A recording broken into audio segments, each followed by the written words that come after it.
এখানে আমাদের কাজুদা বলে একটি সহকর্মী আছে আসামে। সে অত্যন্ত দুর্দান্ত প্রকৃতির একটি ছেলে ছিল। সে নেশা আদিও করত, তার বহু রকম ফ্রেন্ড ছিল, তার চলাগুলোর সৎসঙ্গী সুলভ ছিল না। বাড়িতে গেলে তার বাড়ির লোকরা ভাবত কবে বাড়ির থেকে বেরোবে। দৈবাত আমার সাথে দেখা হয় এই মন্দিরের প্রাঙ্গণে, ওই টুকটাক কথা, টুকটাক সখ্যতা। তো তখন একজন ঋত্বিক দাদা ছিলেন, যাকে আচার্যদেব আশীর্বাদ করেছিলেন একটা পরিমাণ মতো দীক্ষা দেওয়ার কথা। তিনি এটা নিয়ে খুব ব্যতিব্যস্ত যে এতটা পরিমাণে দীক্ষা তিনি দেবেন কি করে।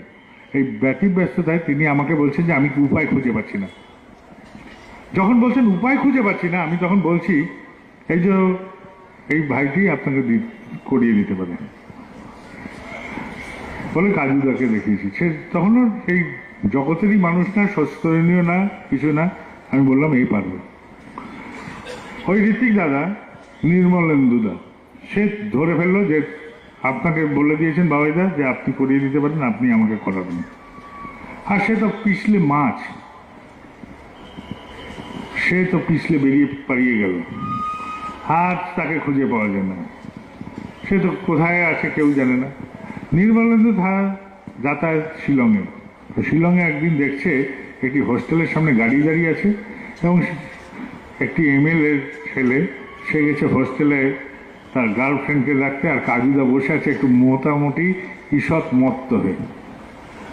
মোটামুটি ভাবনাটা স্বচ্ছ নয়। নির্মলেন্দুদা দেখে বলে এই তো তোমাকে পেয়েছি। আর সে তো অন্য রঙের রঙিন ছিল, ধরে নিয়েছে এই তো তোমাকে পেয়েছি বলে ধরে নিয়ে গেছে সোজা মন্দিরে, বলে চলো। আর সে তো ভাবছে যে মুখ লুকাই না চেহারা লুকাই, সে এই অবস্থা। নিয়ে গেছে মন্দিরে, বলছে যে এই তো কালকে নিয়ে যাবে আমাকে মন্দিরে দীক্ষা দেওয়াতে। এই তো বাবাজা বলেছিলেন। সেও তো নাচর বান্ধা, আর এ তো পড়েছে ফাঁপড়ে, বলছে যে এবার এর থেকে বাঁচি কি করে।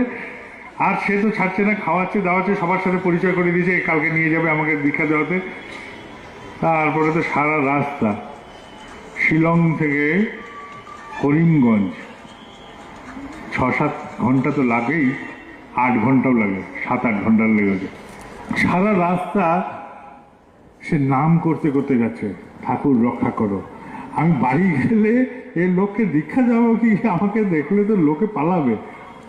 সে আকুল ভাবে ডেকে যাচ্ছে ঠাকুরকে। ডাকের চোটে যখন পৌঁছালো করিমগঞ্জ, তখন বাড়ির লোকের ওখানে যখন গেছে, তার নিজের বাবা বলছে ও দেখাবে। সে অবিশ্বাস যে ও দেখাবে দীক্ষা। সে তখন বললো যে ঠিক আছে দীক্ষা হবে কিনা জানি না, আমার স্বস্তিটা হয়ে যাক, আপনি কালকে সকালে স্বস্তি দেবেন। স্বস্তি নিয়ে নে বাবা, বাঁচা, যে অন্তত একটা স্বস্তি হলো, এতগুলো দীক্ষা যদি নাও হয়।